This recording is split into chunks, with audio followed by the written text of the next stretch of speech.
since we don't have clearance, let's put the 2-speed to work.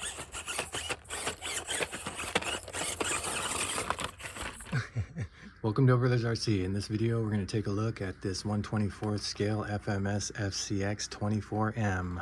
And that's a pretty big name for a little tiny truck. This is the Range Rover version of this truck. There's 3 other body styles and 2 other wheelbases. I just did a review on this Defender 110. It has the longest wheelbase of all 4 trucks, and if you want to see how it performs, check out the video I just did on this thing.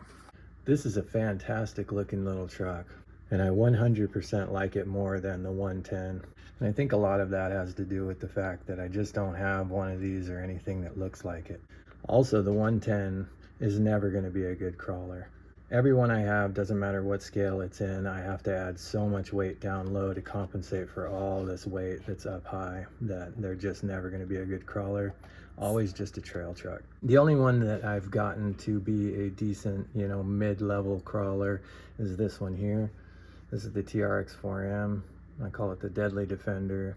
And it's pretty good, but it's taken a ton of work to get this thing to be at all capable.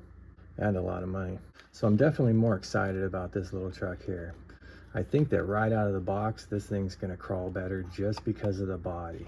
Even though it has this giant rack on top, the body itself is a lot lower to the ground. It's also got a much better approach angle.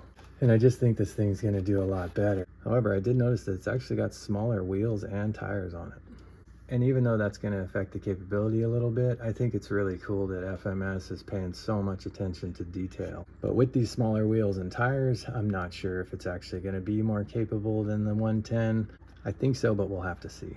This piece of Velcro is also way less aggressive than the one on the 110. I could barely get it apart, and it ended up ripping loose from the hood here. I don't think this one will do the same thing because it just definitely is not sticking nearly as bad. This thing comes with 4 lights on top, but they actually don't have lights in them, and only the 2 lights on the front work.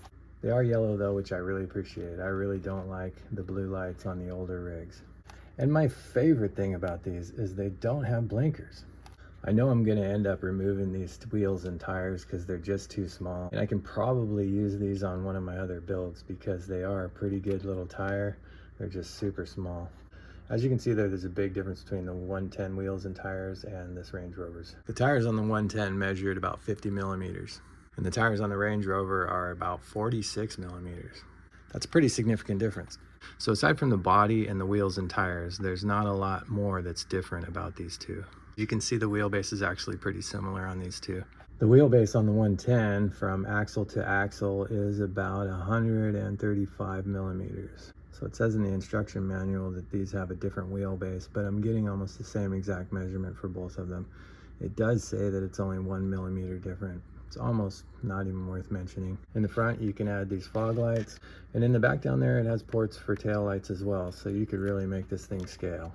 It's also got these funny looking little mud flaps, but to be honest, they're not in a great position and they look kind of goofy. I'm probably just gonna pull them off.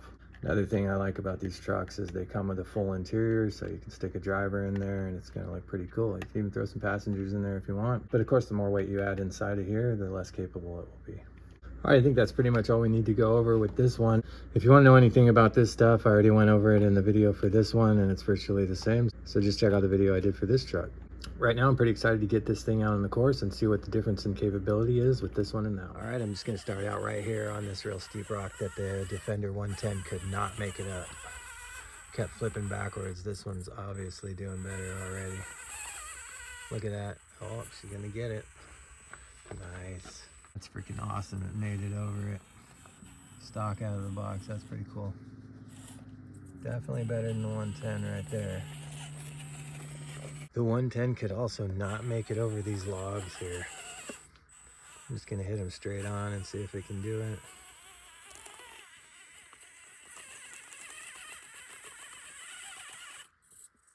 Nope.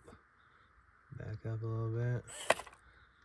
Ah, that's one thing I thought I'd mention about this. I'm gonna have to change the ESC. Hopefully it has a crawler mode, because when you gotta brake before you back up, it really screws it up. Especially if you're trying to back up really slow. All right, so the Range Rover's having trouble here too. Let's see if we can get over this.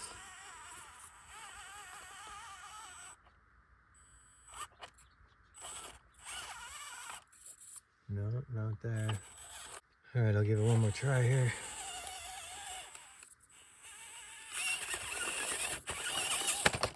Nope. Man, the clearance on this thing is really terrible. These little tiny tires, you have to be really specific about your driving, or that's it, you just get hung up. I mean, it's kind of fun being real technical. I'm just trying to drive real slow, kind of pick your way along here. But yeah, just like the rear bumper's hung up there. There we go. Yeah, the clearance is just terrible.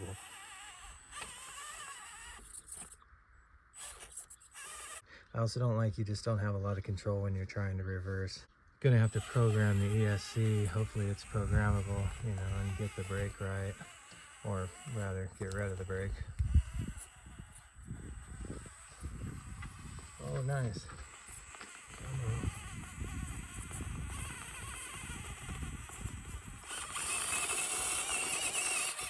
There it goes. Pretty sloppy, but it made it. All right, so it's a little better climber. Let's see how it does on the side hill here.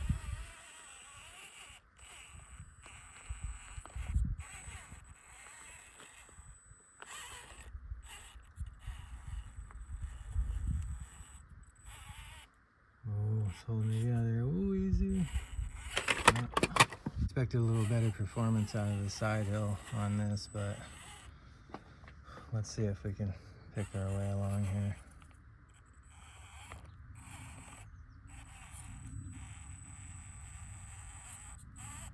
That slow crawl control is really nice. But yeah, man, it's... Oh, there we go. Nope, hung up. Once again, the clearance issue.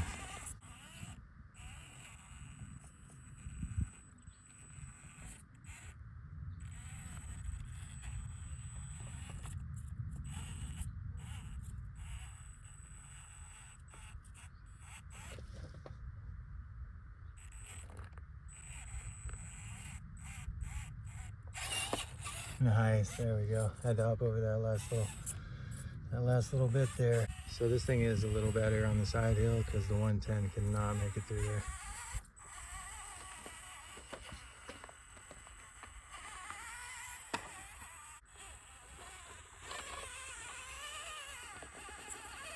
Yeah, I just keep having clearance issues.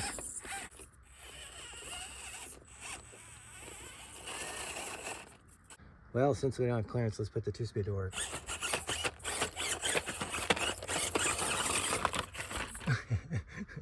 All right, I'm gonna try a really hard line here and just, you know, for giggles and see if it can make it.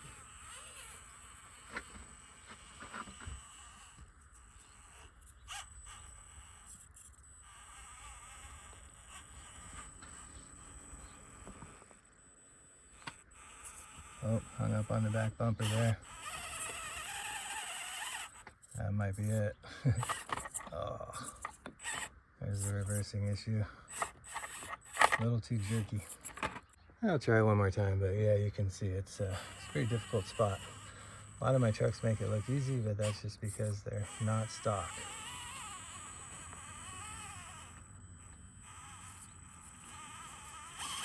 Oh, there we go.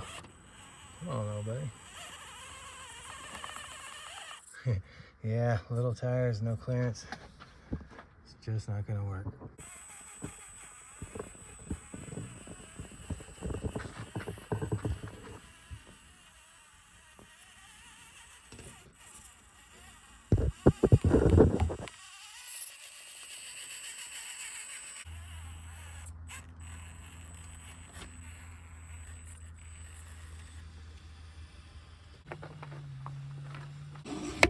All right, so as we can see from that footage, that this one is most definitely more capable out of the box. It didn't have near as much trouble tipping backwards, and it's also less likely to roll over. So if I had to pick between these two, I would definitely go with the Land Rover. It's definitely more capable out of the box, and in my opinion, I like the look of it better. The rack on it is pretty huge, but I think I can remove it without causing too much trouble. It looks like it's held on by 3 screws, so I don't think you'd notice too much of those holes in the roof. But I'll have to take it apart and find out. If it doesn't look bad, I'm gonna leave it off. I'd take this one off too, but this one has a lot more holes in the roof, so it would probably look pretty bad if I took it off. Okay, so hopefully I answered any questions you might have had about this one. If you have any other questions, leave them in the comments below. And if it was helpful or you enjoyed the video at all, please hit that like and subscribe buttons. Then smash the bell so you can get notified of the next videos I'll be doing on these trucks. I'll probably just do a video where I modify both of them and see what kind of performance we can get out of both of them. All right, until next time, thanks for stopping by. And remember, when you think RC, think O Brothers RC. I pulled the tires off the 110 and put them on the Range Rover. Let's check it out. As you can see, there's a pretty substantial difference here. It's a little bit wider and it's quite a bit taller. I think these tires will make a huge difference. But with these bigger tires, I've raised the center of gravity, and I've also got to give this thing a bit of a lift to alleviate any rubbing I'm going to get in the front here. That means I'm going to have to get a lot of weight in this thing down low as possible.